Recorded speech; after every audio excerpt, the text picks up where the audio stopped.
Totoo po ba yun? Alin? Yung nagselos ka po? Ako? Ako, nagsiselos ako. Saan mo naman narinig yung... Kwento-kwento lang yata yun eh. Ang bihira naman. Napag-i-issuehan na pala ako dito. Kalingap Edo nabigla sa balita. At nagseselos. Ryan may inamin kay Rab. Yan ay sama-sama nating tutukan mamaya mga kalingap. Pero bago ang lahat muling pagbabalik sa aking munting channel, Kuya Ers.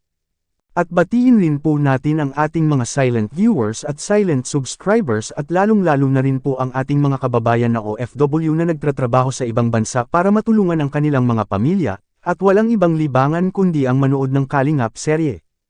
At syempre hindi rin natin malilimutan sa pagbati ang ating ama ng Kalingap, Kuya Val Santos Matubang, Idol Kalingap Rab, Ate Edna Vlogs, Ma'am Jackie Tapia Matubang at sa lahat ng ating mga kasamahan, ang Kalingap Reactor Partners, at Kalingap Charity Vloggers, nationwide. Ngayon balik tayo sa topic, muli nating tutukan ang nangyari sa Part 41 ng EDSI serye, dahil si Kalingap Edo nabigla sa balita at nagseselos ito, si Viancy na mismo ang nagtanong sa kanya ng personal, kung totoo nga ba ang bali-balita. Makikita natin sa video, please watch this. Nakaka-relax talaga dito sa bahay niya. Dito sa likod. Totoo po ba yun? Alin?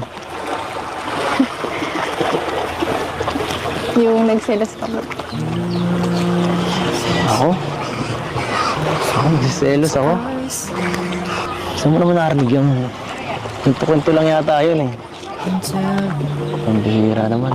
Napag-i-issuehan na pala ako dito. Hindi ko alam. Gano'ng katagal mo pinaghirapan sa araw? Isang linggo. O bago pa mag-Cebu? Bago po mag-Cebu. Siya?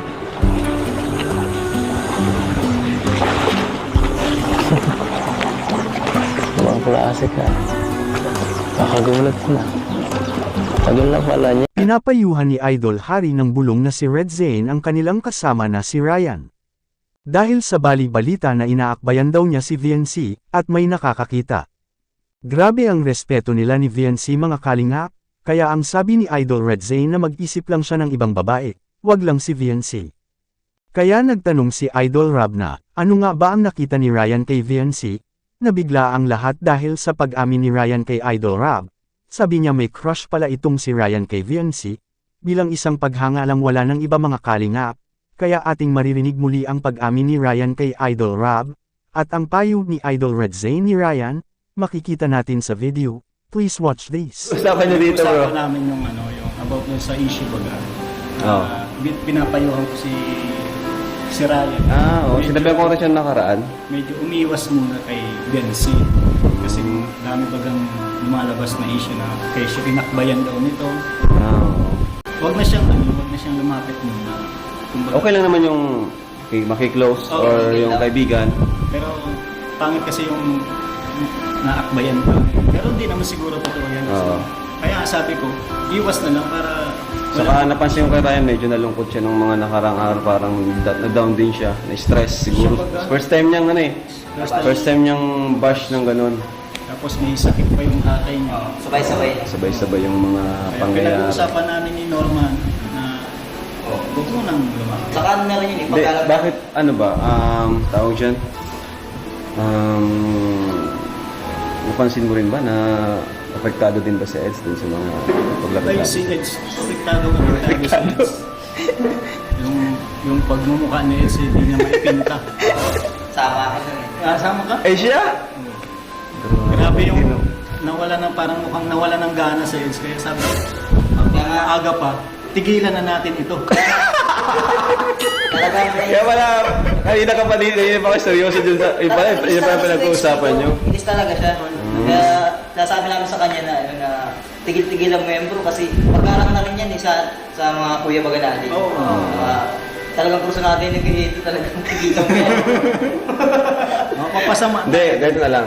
Tanong natin sa Ryan kung ano talaga yung ano niya, nasa isip niya, kung ano yung nararamdaman niya. Ano ba talaga Ryan,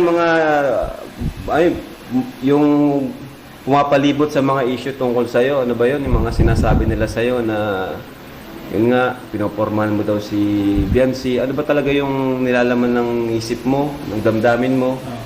Liwanag ko. Paliwanag mo bro, para malinaw. Ayusin mo yung sagot mo, ah. Ako, hari ng bulong, andyan oh. Tangan yung bulong. Masabi ko lang doon.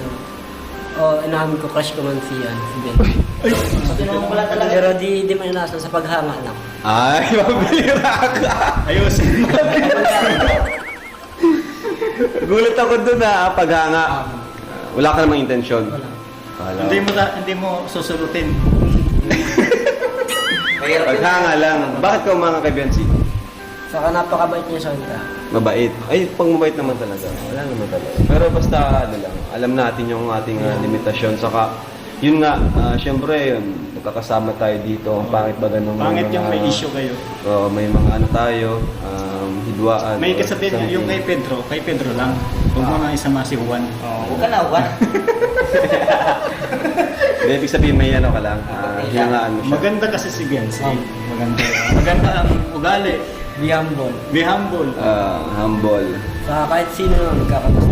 Kaya mo, Ay, grabe. naman. magkagusto ka na lang, huwag mo nang agawin, boy. Lago ka lang, boy. Maraming pa namang iba dyan, boy. Juby!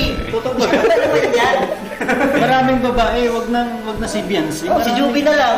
Ganda naman ni Juby, di ba? Hmm. Saka si Juby, pagtingin sa'yo. So yun, malinaw. At least, Ano na lang, mag-isip ka na lang ng ibang babae, wag lang si Biancy. grabe talaga si Hari ng Bulong. Oh. Talagang protektado ng mga EDSA. Mahirap yun. Talagang bantay Masisira. na bantay mo Oo. Bantay ba? Gusto pa sumama ng maghatid sa pik. Eh, ito ka na! Sumama dyan!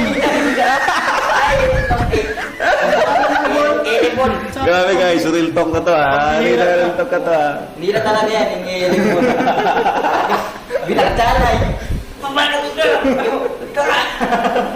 So yun. Pero ano lang naman yan, joke lang yung mga. Pero yung inamin niya, Crush galing niya sa kanya, crush niya si Biancy. So yun. Pero hanggang doon lang yun, ano? Alam ba ni Biancy na crush mo siya? Hindi. Alam ko, alam. Kaya wag mo na ipaalam.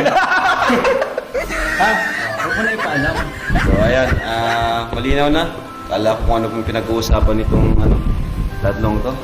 So kasi ngayon, tama-tama, punta tayo kay Biancy sa bahay niya. Ma-update tayo doon. So ayun po mga kalingap, tara po, let's go! Yun mga kalingap, narinig na po natin ang panig ni Idol Eds at Idol Ryan. Grabe talaga itong si Ryan, noon pa man sa panahon pa ni Rachel mga kalingap. Pero talagang crush lang naman bilang paghanga mga kalingap, wala nang iba. Kaya itong si Idol Eds, madali lang itong magseselos, kaya pinapayuhan ni Idol Red Zane si Ryan na iiwas na lang kay Biancy. Sanay nagustuhan niyo po ang ating panibagong topic ngayon. At hanggang dito lang po muna, ang ating kalingap Kuya Ers latest update ngayong araw mga kalingap.